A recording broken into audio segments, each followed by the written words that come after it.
We have to find the moment of inertia of hollow cylinder about its axis. Suppose this is a cylinder which has the length L and radius R, and it is hollow cylinder. This is the axis which pass through the center of the face.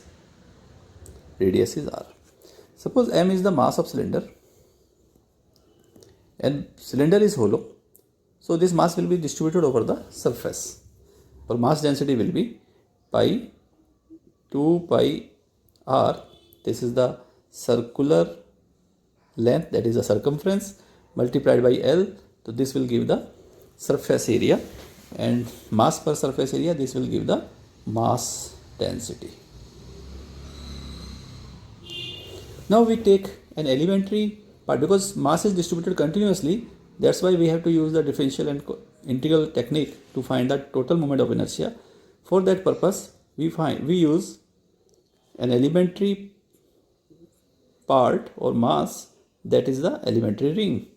This ring is also of the radius capital R and thickness dx.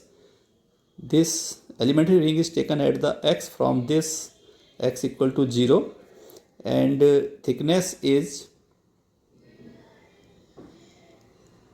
dx and radius is capital R. So we can find the elementary mass dm.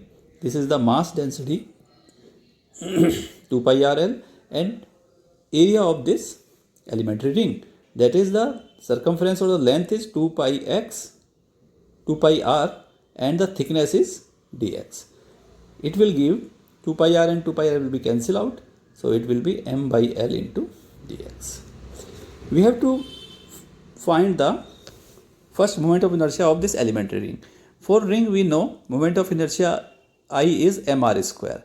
This is the formula of the moment of inertia for ring about its axis, which we have already derived. So for this elementary mass, we will find the elementary moment of inertia, and this will be mass is dm into and the radius of this elementary ring is r, so we will write it as dm r square.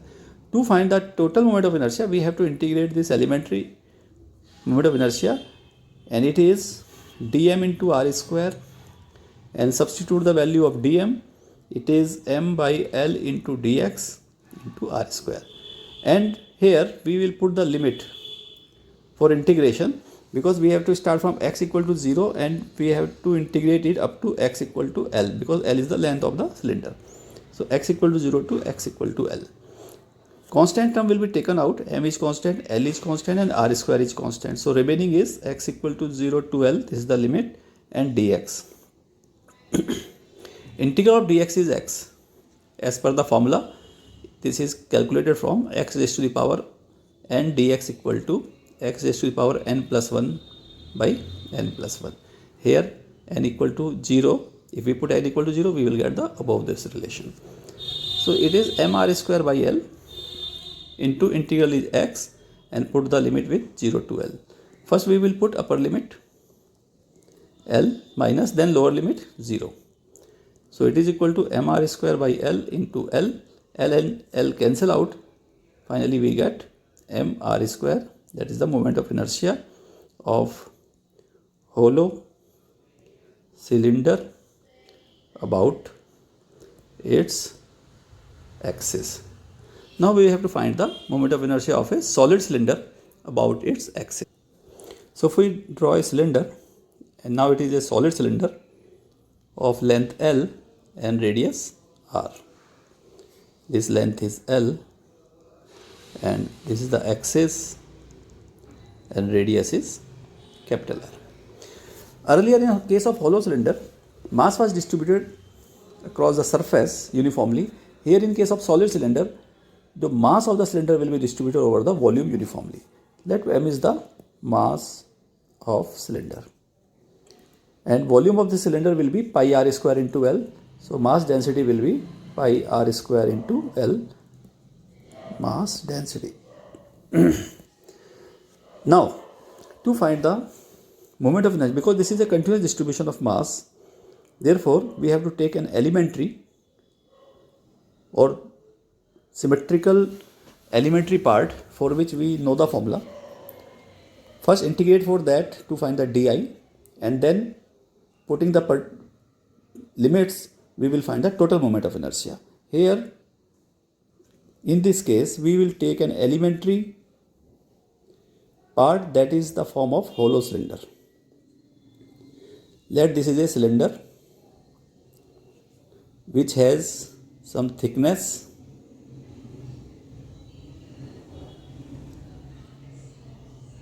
this is the elementary cylinder.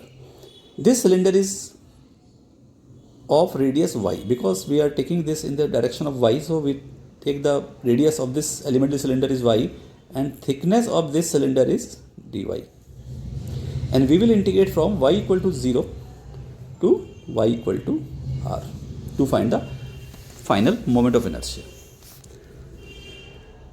So first we find the elementary mass.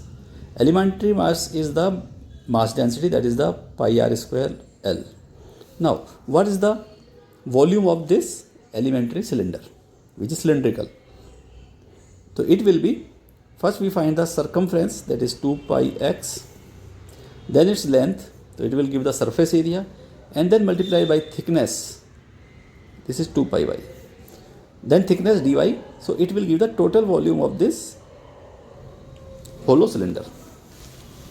And common term will be cancelled out, pi will be cancelled by pi, L will be cancelled by L, so we will get m oblique r square, this 2 is also here, so we write first here 2m by r square, then y dy. This is the elementary mass. Now we have already found that moment of inertia of hollow cylinder is mr square about its axis. So using this we can find moment of inertia for this elementary hollow cylinder, di equal to dm into, and radius of this cylinder is y, so we write it is y square, and that is equal to, putting the value of dm, 2 by m r square into y dy and y square, it gives 2m by r square, y and y square, it is y cube dy. To find the total moment of inertia we will integrate di, and integration will be putting the value of di 2m by r square into y cube into dy. Variable term is y, so we have to take the limits of y equal to 0 to r, that we have already mentioned. So it is equal to, common term will be taken out, so it will be 2m by r cube r square, and remaining is y equal to 0 to r y cube d cube, and using the formula we can integrate y cube, it will be y raised to power 4 by 4. So we write it y raised to power 4 by 4 and limit y equal to 0 to r. It is equal to 2m by 4 is common constant, it will taken out, it will be 4r square, remaining is y4, first put upper limit, that is r4 minus, then lower limit, it will be 0. 2 will be cancelled out by 2, so it will be half m by r square into r raised to power 4. R square will be cancelled out in this way. Finally we will get half m r square. That means I equal to half m r square for a solid cylinder about its axis. So this is the formula for solid cylinder about the axis. Next we will take the moment of inertia of a cylinder, that is the annular cylinder about its axis.